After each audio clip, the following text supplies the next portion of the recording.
adik-adik, kali ini kita akan melanjut topik hewan dan klasifikasinya ya.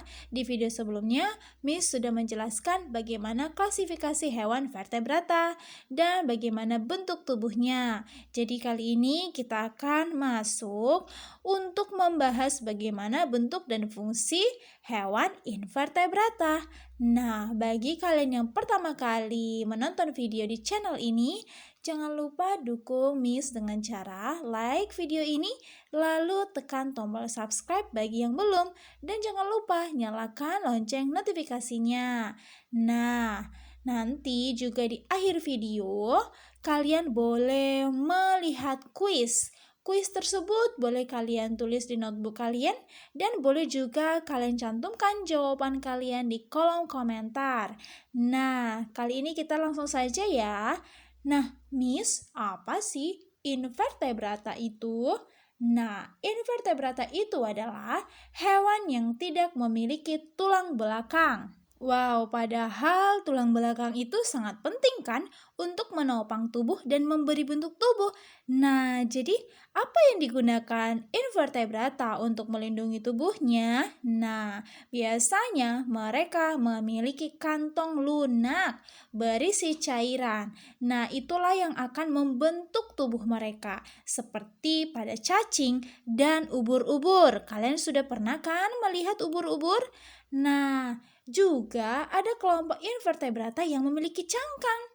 Ayo, hewan invertebrata yang memiliki cangkang apa saja? Nanti kalian cantumkan di kolom komentar ya. Wow, berarti Miss, invertebrata itu tidak memiliki rangka ya? Nah, sebenarnya rangka dari invertebrata itu ada. Namun rangka mereka berada di luar, seperti si cangkang tadi. Sehingga dikategorikanlah invertebrata ini memiliki rangka luar yang disebut dengan exoskeleton. Ayo, kalian siapkan juga notebooknya ya, karena akan sangat banyak hal-hal penting yang disampaikan dalam video ini yang harus kalian tulis. Nah, sebagai info tambahan, ternyata adik-adik, hewan yang ada di bumi ini hampir 95%-nya adalah kelompok invertebrata. Berarti kelompok vertebrata yang sudah kita bahas sebelumnya hanya 5% saja penghuninya di bumi. Selain itu, 95%-nya adalah invertebrata yang menguasai bumi kita. Karena banyak sekali kan? Contohnya, jenis-jenis cacing, siput atau bekicot, lalu berbagai jenis serangga, karena serangga ini sangat banyak. Mungkin kalian juga sudah tahu beberapa contohnya, seperti jangkrik, kecoa, nyamuk, lalat, kupu-kupu. Wow, sangat banyak lagi jenis serangga. Ya, nah kalau begitu sekarang kita akan masuk membahas invertebrata yang pertama, yaitu cacing. Nah, ciri pertama yang dimiliki cacing adalah mereka memiliki tubuh yang lunak dan tidak punya kaki. Nah, ada cacing yang tubuhnya berbentuk pipi, seperti cacing pita ini. Nah, ayo kalian perhatikan, tubuhnya tidak memiliki segmen. Segmen itu adik-adik adalah garis-garis yang ada di tubuhnya ya, seperti ruas-ruas. Nah, tahukah kalian, cacing pita ini biasanya hidup di usus vertebrata. Bisa di usus ayam, bisa juga di usus mamalia. Ya, jadi kalau kalian sangat suka memakan usus, ada baiknya ususnya dibersihkan ya. Nah, kemudian ada lagi cacing tanah. Cacing tanah ini mungkin sudah sering kalian perhatikan ya. Mungkin kalian yang senang main-main tanah. Nah, jadi cacing tanah ini tubuhnya berbeda dari cacing pita tadi. Kalau si cacing pita itu pipih, si cacing tanah bentuknya bulat dan dia memiliki segmen. Ayo perhatikan garis-garis di tubuhnya ya. Kemudian hal unik lainnya, si cacing tanah ini ternyata di dalam satu cacing dia langsung memiliki reproduksi jantan dan betina. Langsung ada alat kelamin jantan dan betina di dalam satu cacing. Oke? Nah, kemudian cacing gelang. Nah, cacing gelang ini hampir mirip dengan cacing tanah, di mana tubuh mereka sama-sama bulat dan Tapi yang membedakan si cacing gelang dan tanah, cacing gelang tidak memiliki segmen dan hanya dapat dilihat dengan menggunakan mikroskop. Karena si cacing gelang ini ukurannya sangat kecil. Ayo, Miss mau tantang kalian. Kira-kira cacing gelang ini biasa hidup di mana? Kalau kalian tahu, silakan cantumkan jawabannya di kolom komentar. Oke, sekarang kita lanjut ke invertebrata yang lain seperti siput. Ayo, siapa lagi yang tidak kenal siput?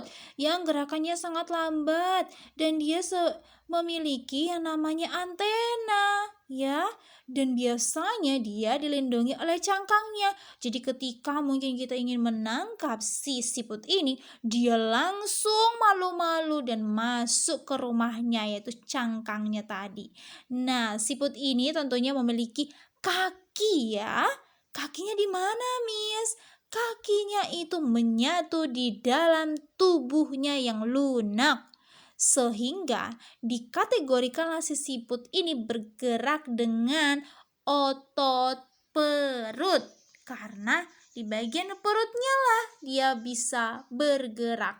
Nah, siput ini biasanya hidup di darat maupun air. Oke?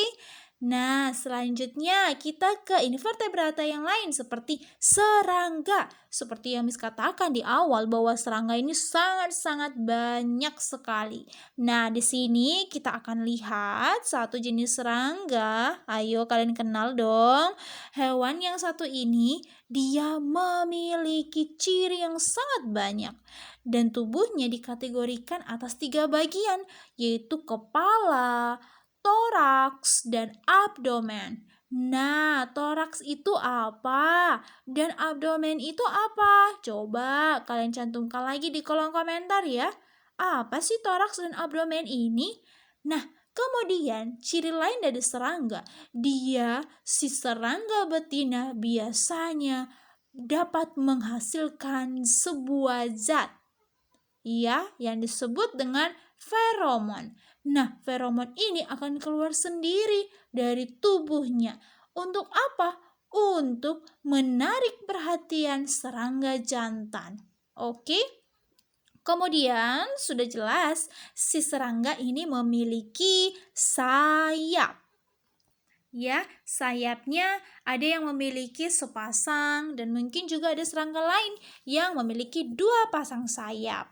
Lalu serangga ini memiliki 3 pasang kaki. Ya, diingat 3 pasang kaki. Oke, ayo semua yang Miss jelaskan Miss harap kalian sambil tulis di notebooknya ya. Kemudian biasanya serangga ini mengalami yang disebut dengan metamorfosis. Ada yang bermetamorfosis sempurna dan ada juga yang bermetamorfosis tidak sempurna. Nah, contoh lain serangga di sini ada tawon jaket kuning. Dia memiliki ciri kaki yang sudah beradaptasi untuk membuat rumahnya sendiri. Jadi kaki si tawon jaket kuning ini dia gunakan untuk membuat sarang atau rumahnya. Kemudian ada lebah madu yang dikenal sebagai penghasil dan penyimpan madu serta lilin. Kemudian ada seekor kupu-kupu yang cantik ya. Dia di sini memiliki belalai. Belalai? Bukannya belalai dimiliki gajah, Miss. Nah, belalai ini agak berbeda ya. Dia disebut juga dengan proboscis, yaitu mulut penghisap dan sayap yang ditutupi sisik. Jadi mulut si kupu-kupu ini dia gunakan untuk menghisap nektar yang ada di bunga. Kemudian ada seekor semut. Nah, semut ini biasanya melindungi dirinya dengan menggigit dan menyuntikkan asam format. Nah, ini adalah poin yang harus kalian ingat. Pernahkah kalian digigit oleh semut merah? Sangat sakit kan? Jadi dia punya alat seperti penggigit. Nah, itulah yang menggigit kulit kita sehingga menimbulkan rasa sakit yang perih. Dan tiba-tiba lama-lama si bagian yang digigit oleh semut itu mengalami pembengkakan. Nah, pembengkakan itu terjadi karena si semut saat menggigit dia sambil menyuntikkan asam format. Itu adalah zat yang membuat tubuh kita menjadi kemerahan akibat sengatan dari si semut ini. Dan tahukah kalian bahwa ternyata semut ini dapat mengangkat batu yang beratnya 52 kali berat tubuhnya. Wow, berarti si semut ini salah satu binatang yang sangat kuat ya. Oke, kita lanjut. Di sini ada belalang. Belalang memiliki kaki yang sudah beradaptasi untuk melompat dan memiliki sekitar 900 otot. Wow, ternyata si belalang kecil-kecil dia ternyata punya otot sebanyak itu. Manusia saja mungkin tidak memiliki otot sebanyak itu ya kan? Nah, kegemaran belalang ini juga dia melompat ke sana kemari. Kemudian ada kecoa. Nah, kecoa ini makan hampir segalanya. Dia suka makan apapun. Sehingga dia juga dikategorikan sebagai hewan atau binatang nokturnal. Ayo, nokturnal itu apa? Nah, langsung Miss kasih tahu saja ya. Nokturnal itu adalah dia biasanya hewan atau sifat yang dimana dia lebih aktif di malam hari. Oke? Nah, satu lagi, kelompok serangga ada capung. Capung ini biasanya makan nyamuk dan serangga terbang kecil yang lainnya ya. Jadi dia ternyata suka makan temennya ya yang sejenis dengan dia, yaitu kelompok serangga. Lalu, di sini juga kita akan membahas bagaimana sih peran dari invertebrata dan vertebrata bagi kehidupan kita.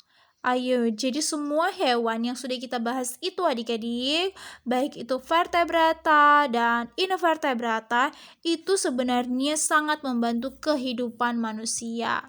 Contohnya berbagai serangga tadi, si lebah, kupu-kupu, capung, mereka kan sangat suka hinggap di bunga. Nah, saat mereka hinggap di sana, ternyata mereka membantu yang namanya penyerbukan. Ini akan kalian pelajari saat kalian sudah kelas 6. Tapi kalau kalian ingin mengetahui lebih banyak, kalian boleh cek di video sebelumnya yang sudah Miss upload ya untuk kelas P6. Nah, selain itu, cacing-cacing yang tadi, terkhusus cacing tanah, sebenarnya mereka juga membantu dalam proses atau bidang pertanian, di mana dengan adanya cacing tanah ini di dalam tanah, maka tanah akan semakin gembur atau subur. Jadi tanaman kita yang berada di tanah yang bercacing akan semakin bagus pertumbuhannya. Oke, kemudian si kelompok vertebrata seperti ayam ya, lalu kelompok mamalia seperti sapi, mereka juga sangat penting yaitu untuk membantu makanan kita, ya kan? Jadi makanan yang kita makan dari ayam goreng KFC mungkin, atau saat kita makan daging sapi berupa rendang yang dimasak mama, itu semua berasal dari vertebrata. Akhirnya kebutuhan nutrisi protein di tubuh kita tercukupi dengan si ayam dan sapi dan hewan lainnya yang kita makan. Selain itu juga si sapi ini dapat menghasilkan susu, ya kan? Susu yang kita minum.